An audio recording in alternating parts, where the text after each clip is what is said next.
Have you ever had an injury in the gym that's kept you from training for an extended period of time? Or maybe you got hurt, your shoulder was bothering you, and then it kind of went up into your neck, and now you have a full blown issue that you're dealing with. You had to see a chiropractor, massage therapist.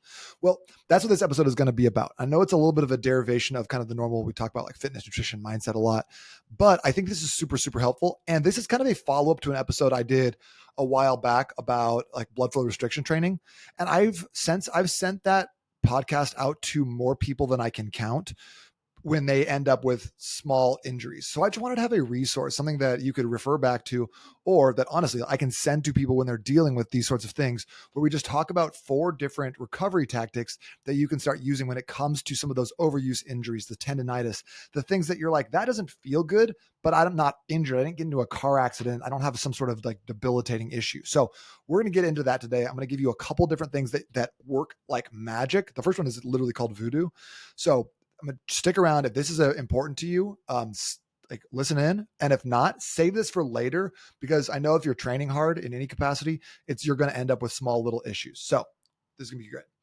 You're listening to the Low Carb Hustle, home of your $1 million body method, where we help you get leaner and live longer.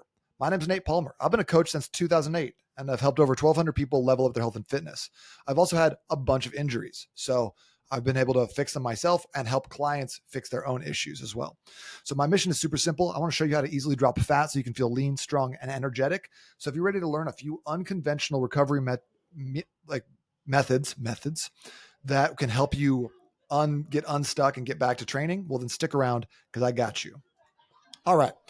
We're going to talk today about unconventional recovery tactics for gym goers, martial artists. This is especially true in jiu-jitsu. I see a lot of people who end up with shoulder issues, neck issues, low back issues, knee issues, elbow issues. Okay. And we can resolve a lot of those things in-house, especially if you can do this ahead of time and get it done early on. Like when it happens, it makes a big difference. For example, there's this guy I know that has had a back issue for the last like 5 or 6 years, but unfortunately, and I'm like, this is past my expertise level. His back issue could have even started as something like an ankle issue, where then he starts walking a little bit different. So now it's a hip issue. And now that's translated up into his shoulder and neck. And now he's got a back issue. But it's been going on for so long that there's so many compensation patterns. There's so many muscles that have been tight or locked down that it takes a while to unravel those things and get back to basics. So it takes several sessions with a massage therapist, probably going to a chiropractor, doing a lot of things for several months to really get back to normal. However, there's another guy, and he had broken his leg. And what ended up happening was, obviously he starts favoring the other leg, and now he's got back issues. Okay. So he starts balancing on one side. His hips kind of is rotated incorrectly. Just something's off in his low back. And so we're able to attack that issue and get the hips correct, because now that he's walking on 2 feet again, if we can assault that issue, it's going to take away a lot. Other than that, what can happen is that as he goes throughout his day, he starts adjusting because his back is hurting. So he starts lifting weird. So maybe the other side of his back starts hurting. Maybe his upper back starts hurting. He's holding his shoulder a little bit in an incorrect place. So when he starts lifting or training, he starts exacerbating that issue and building those compensation patterns. So the idea is that when you have something come up, address it immediately so it doesn't become a long-term issue that requires a lot of unpacking and kind of dealing with this whole chain, because the body is not a bunch of units. It's a single unit that are all interconnected. Okay. So the first thing we're going to be talking about is something that I call I call them this, but I think you can also call them this if you look them on Amazon, but voodoo bands or floss bands. These are an awesome way to, or sometimes people call them compression bands. They're these tight, like stretchable bands you wrap around a limb to temporarily restrict blood flow during some stretching, some movement, some mobility. Okay. And these are really, really great if you have a extremity issue. So wrists, elbows, knees, ankles are awesome. You can even hit like quads with this, calves with this, shoulders to a little bit of lesser extent. But like, it's not going to really help with like a pec issue, a mid back issue, low back issue, anything like that, because we're really wrapping this band super tight around the affected joint. So here's how we do it. Okay. Let's say someone is dealing with an elbow issue. Like if you strain something, you're doing tricep press downs, it doesn't feel good. You got arm bars, that something feels a little bit weird in there. What ends up happening is the muscles around that joint tend to get tight and start to restrict your movement in order to keep you safe. This is just a safety mechanism that your body puts in place to make sure you're not hurting yourself. So what we would do with a voodoo band is we would use this to create compression around the joint. And the reason we do this is twofold. Number one is we got the mechanical compression. So it's going to restrict your blood flow. And then you're going to get a rush of blood that perfuses the muscles that can help flush out waste products and deliver fresh new blood. So there's not a lot of like inflammation blood and stuff sitting in there. So then the second thing is when you have that compression around the joint, your joint is in a very safe position. You're going to be putting it in its natural position. So then when you start moving it, you can reestablish full range of motion in a safe space, because your body is not going to allow you to move outside of what's safe. So a lot of times people are always like, I don't feel like I can lift as much weight, but it's just your body putting a governor on what you can do in order to keep you from using too much strength and then tearing that ligament, tendon, muscle, something like that, because there's dysfunction. So it's going to allow you to access a lot more strength. So this is great for rehab exercises that helps to heal muscle and joint injuries by promoting blood flow without the need for heavy loading. So you can also do this kind of during warm-ups. And then when you're putting this on, it's generally recommended not to keep the bands on for more than like 3 or 4 minutes. I've gone up to 5 before, but what'll end up happening is you start to lose sensation in your fingers or toes, and that's a good time to take it off. Okay. I'm also not a doctor. I don't recommend any of these things. Don't do them probably, or do them at your own risk. So what you're going to do is you are going to take this band. You can buy this on Amazon. It's like $13. It's one of the best investments you'll ever make in your long-term health and recovery. And you're going to wrap it around the affected area. So let's just say it's the elbow. So if you have a long enough band, you would wrap from like mid forearm up to mid bicep. So you get the whole elbow in there. And then from there, you can do 2 different things. You can move it around, reestablish a full range of motion, kind of get like inside, outside, full extension, full flexion, moving back and forth. Great option, especially if you're not wrapping an ankle or a knee, doing some squats, some knee bends, some calf raises, things like that are going to reestablish that full range of motion. And then what you can do is you can take a lacrosse ball or something like that, which we'll talk about later, and do some foam rolling or massage on that area as well. So this is great because, you're already getting like the compression of that band, which is going to help a little bit, like help it kind of get some of those knots out of there a little bit. And then you're reestablishing range of motion. You're squeezing all the inflammation out of that affected area. And then you're allowing a bunch of new blood. So if you have an elbow issue, a knee issue, an ankle issue, wrap this bad boy around it. And usually like what I'll try to do is double up the length of the band. So, I'm trying to always get like 100% like stretch on the wrap. Start off lighter though. You can always do it again and again. So usually if I have a really bad area, I'll probably do it 2 or 3 times. Okay. If I just got something that's a little bit like that's bugging me a little bit, my quad is a little bit tight, my IT band is kind of fused to my quad, I'll wrap the quad. I'll do some light movements, a little bit of jogging, jumping in place, some squats, just to stretch my quad out, and then take it off. Usually that will help resolve a lot of those little issues where you're like, it feels a little funky. It's not bad, it's a little funky. Okay. So this is a great way to fix those things that are just like that kind of are borderline issues, all the way up to things that are like, wow, I rolled my ankle. When my wife and I were living in South America, we did this thing called the Ciudad Perdida trek, which is the Lost City trek in Colombia. And I brought this band with me because it's magic. And we had 4 separate incidents of people getting low ankle sprains. And I was able to fix them on the trail and get them back up and walking with their packs on pain-free. So you can do this if you're going on a hike, anything extended like this, bring this with you. It is seriously a game changer, and it will save you a lot if you have it. I cannot recommend this highly enough. And then there's a million different videos that Kelly Starrett has out on YouTube talking about how to voodoo band or wrap specific joints too. So you can get more information there. The second one I wanted to talk about was blood flow restriction training.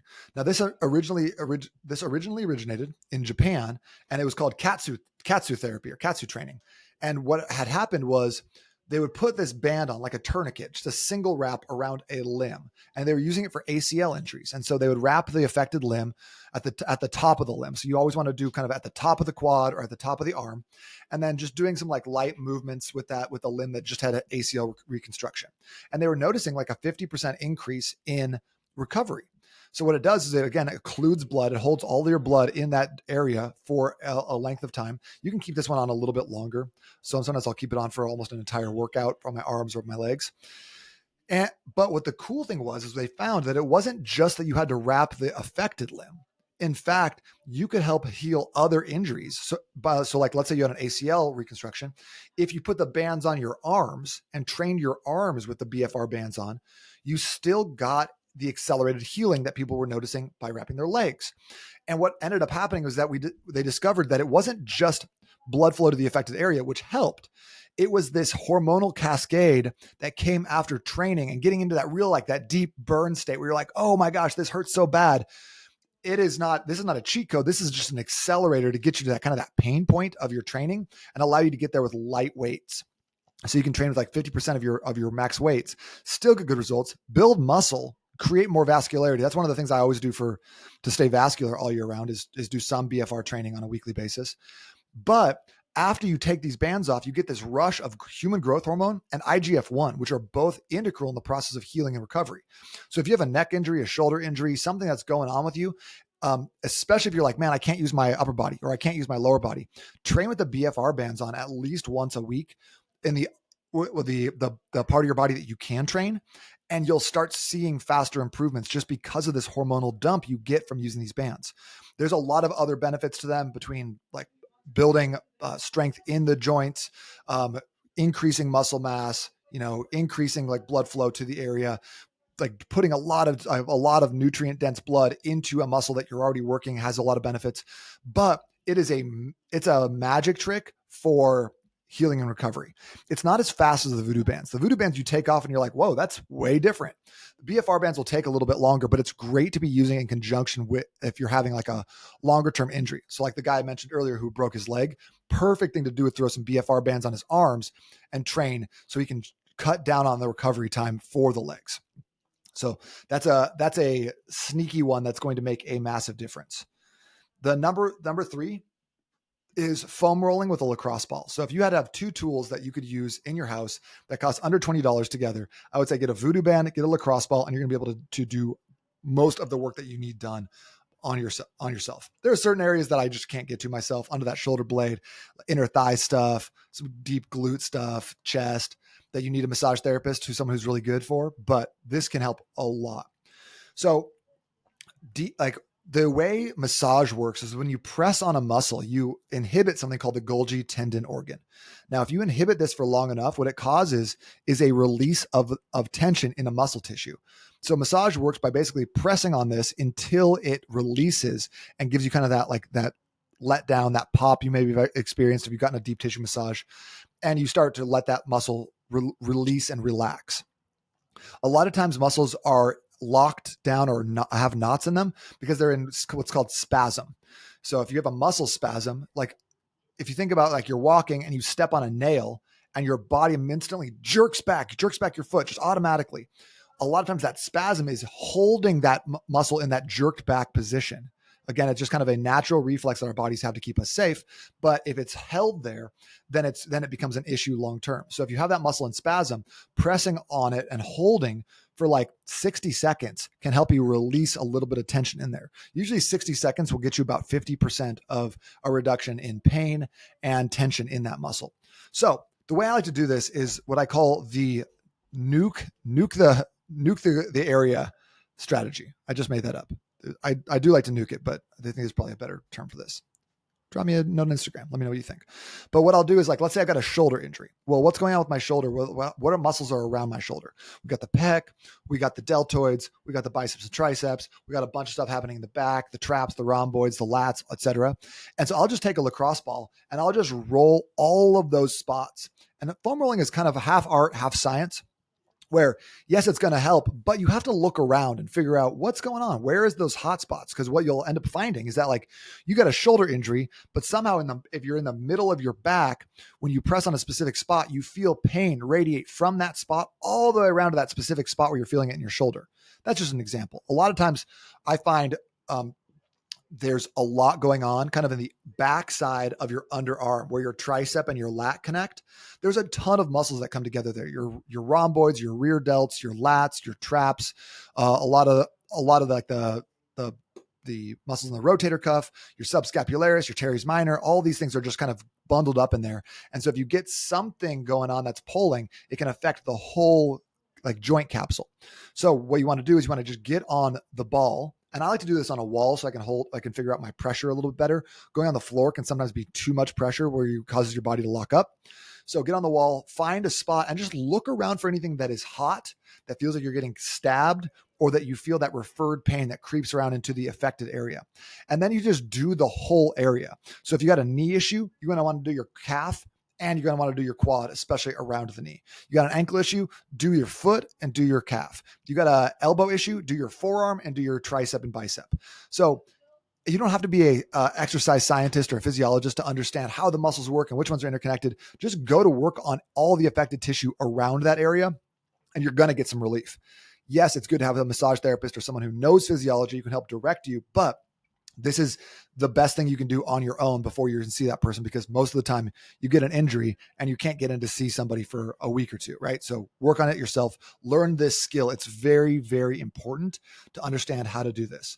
So I really like a lacrosse ball, especially for upper body stuff. A foam roller can be good for the lower body just because it's a little bigger area. Those are bigger muscles. So, but I will still use the lacrosse ball on my glutes a lot. And that's just one of those things that I always have with me. I have one in my backpack. I got one in my fanny pack man purse. I just want to have something around that I can just really quickly work on stuff. If I'm standing up on a business call, if I'm doing something else, or if I can be a little distracted, but having one of those on hand all the time is a game changer. So we talked voodoo bands, blood flow restriction, foam rolling of the lacrosse ball. Number 4 is contrast therapy.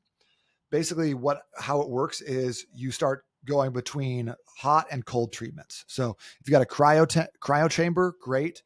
If you got a sauna, great. If you got red light sauna, great. If you got an ice bath, great. But basically going from hot to cold, hot to cold. The hot treatment expands blood vessels, increasing blood flow and warming the muscles. The cold treatment, in contrast, constricts blood vessels, reducing inflammation and flushing out metabolic waste. This alternating pattern creates like a pump effect in the blood vessels, which can speed up the healing process by increasing the flow of nutrients to the injured area and removing debris and waste products. So you can see that a lot of this stuff is just relying on your body's natural mechanisms of getting blood to the affected area.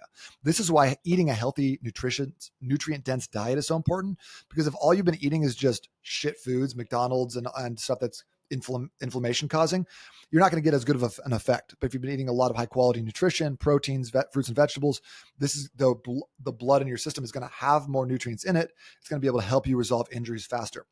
That's a whole other podcast. We don't need to get into it today. So what I like to do is go from hot to cold, and then I like to finish on cold if I can. So sometimes what I'll do is I'll do a red light therapy and do a cryo. That's a good one. Or if you got a sauna, red light sauna, there's a place nearby that has an ice bath and a red light sauna. So I'll do the sauna, ice bath, sauna, ice bath, and be done. That's kind of that's my favorite. And that's what I'll use when I have like big issues. The last one, number 5, is dynamic stretching. Okay. This is something that you can do because stretching is great, right? But a lot of times dynamic stretching can be more impactful. I actually did a podcast with a guy named Grayson Wickham. He has an app that is called the Movement Vault. It's the best like $10 I pay every month. It's a daily like mobility session and stretching routine that you can go through and just help yourself feel a lot better. But basically the way dynamic stretching works is, let's say you're doing a hamstring stretch. So if you're listening to this and you can do it, just put your leg out and get into a hamstring stretch, straight leg and bending forward at the waist a little bit so you feel a stretch in the back of the leg. Once you feel that, what I want to do is now drive your heel down. So we're activating the hamstring for 5, 4, 3, 2, 1, release the pressure, and then lean in a little bit further. You should be able to get an additional range of motion using this modality. So same thing with anything. So you're doing a pec stretch, you got your arm back, you're stretching that pec out, then drive your hand into the wall where you're stretching for 5 seconds, and then release and get a little bit of a deeper stretch. This works by activating those muscles and then relaxing them, causing them to give you an additional range of motion that you're not going to get from static stretching, just sitting and holding that stretch. So it's a very effective way if you want to get like 15 degrees of range of new motion in just a single session. without going to a stretch lab or seeing someone who can stretch you out. You can do this on your own. It's a little bit more challenging, but it's very important to have some of these skills on hand so that way you can solve the little issues that come up as you go through life, training, jiu-jitsu, whatever it is. So that was a little longer than I wanted to go, but I think these are really, really important. And I wanted to make sure that you got everything out. I could probably have spent 20 minutes, 30 minutes on each piece here, but this is just a high level overview. Make sure you have blood flow restriction bands, you have a voodoo band, you got a lacrosse ball, you have a place you can do contrast therapy, whether it's an actual gym or a place that has those cold plunges, cryo chambers, whatever. And then dynamic stretching, you don't need anything for that. You can do that on your own. So if you got questions for that, drop me an email, nate@nate.fit, or hit me up on Instagram @_million-body. And I'd love to keep the conversation going because this is important. And this is what's going to keep you consistent training long-term, which is really the number one indicator of success that you need in your life. Talk soon. Have an amazing day. I really appreciate you checking it out.